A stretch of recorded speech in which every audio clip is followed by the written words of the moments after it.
নমস্কার, খবরের প্রথমে দেখে নেব সংবাদ শিরোনাম। প্রথম কিস্তির টাকা দিয়ে কুপোকাত, আবাস প্রকল্পের টাকা মেটাতে বড় সিদ্ধান্ত রাজ্যের। কেষ্টর সঙ্গে এক মঞ্চে কেন থাকছেন না শতাব্দী, অবশেষে মুখ খুললেন সাংসদ। আবাসের পরে শোন 12,714 কোটি টাকা বকেয়া, এবার বড় পদক্ষেপ রাজ্যের। সব হাসপাতালে লাইভ স্ট্রিমিং হোক, কি কি কাজ করছে দেখা যাবে, কল্যাণের নিশানায় ডাক্তাররা। ট্যাবকাণ্ডের ছায়া এবার দক্ষিণ দিনাজপুরে, ফের অন্য অ্যাকাউন্টে চলে গেল 6 পড়ুয়া টাকা। শান্তি ফেরাতে ব্যর্থ মণিপুরের বিজেপি সরকার থেকে সমর্থন প্রত্যাহার কনরাড সাংমার। বেলডাঙ্গায় সাম্প্রদায়িক উস্কানি, সম্প্রীতি রক্ষার আহ্বান সালিমের।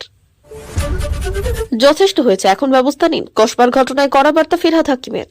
আপনারা দেখছেন আপডেট বাংলা ইউটিউব চ্যানেল। সারাদিনের আপডেট খবরগুলি পেতে আমাদের চ্যানেলটি সাবস্ক্রাইব করুন। আসছি বিস্তারিত খবরে।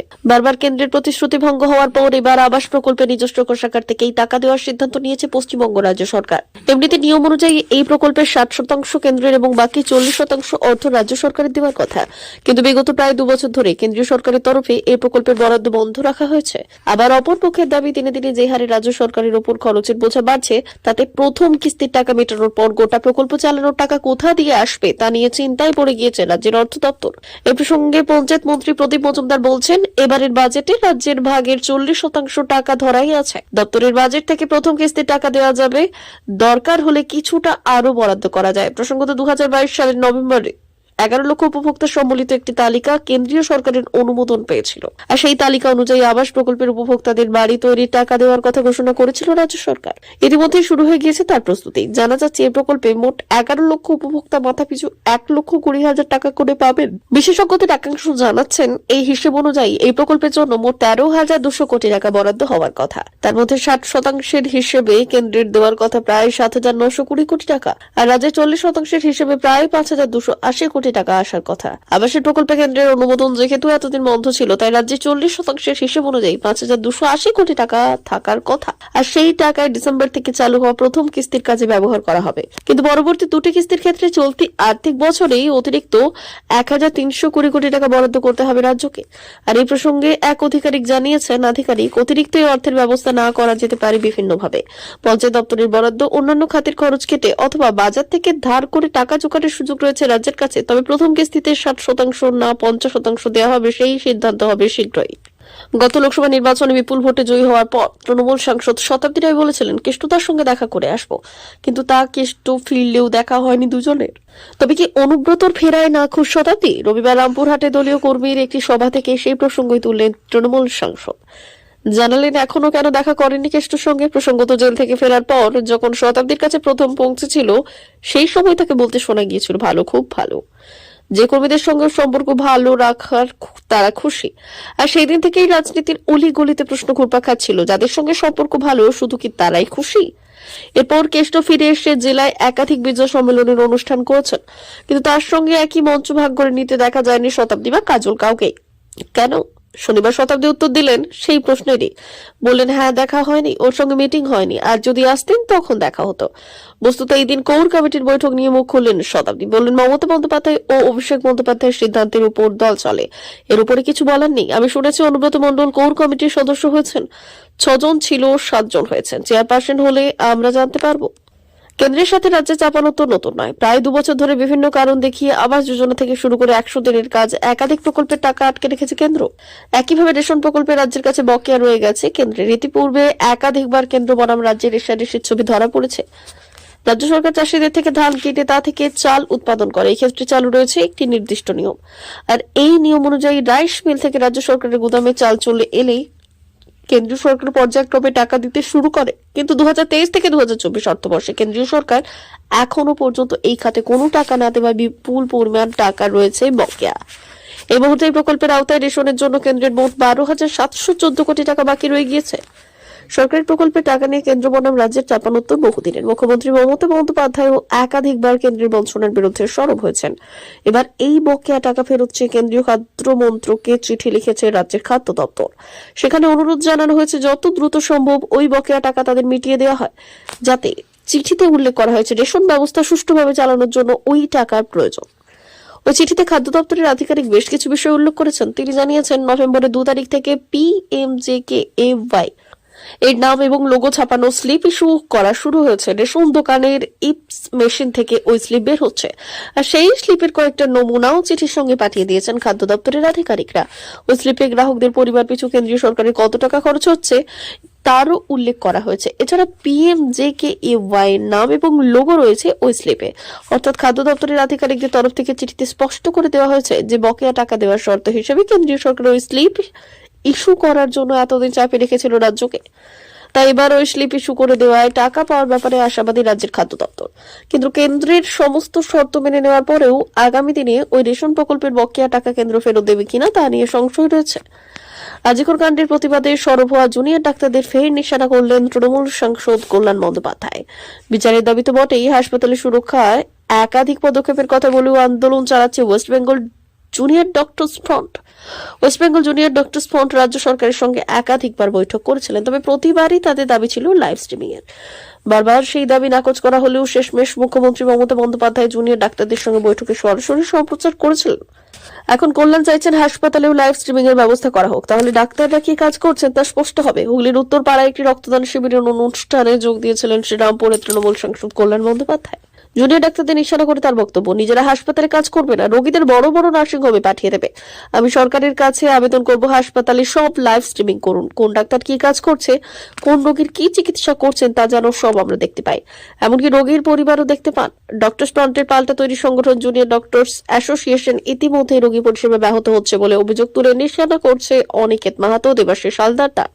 কল্যাণী ডাক্তারদের আক্রমণ করে বলেছিলেন একটা আন্দোলন থেকেই 5 কোটি টাকা তুলে নিলেন, ক্ষমতায় এলে তো দেশ বিক্রি করে দেবেন। এবার ফের তাদের বিদ্রোহেন তিনি।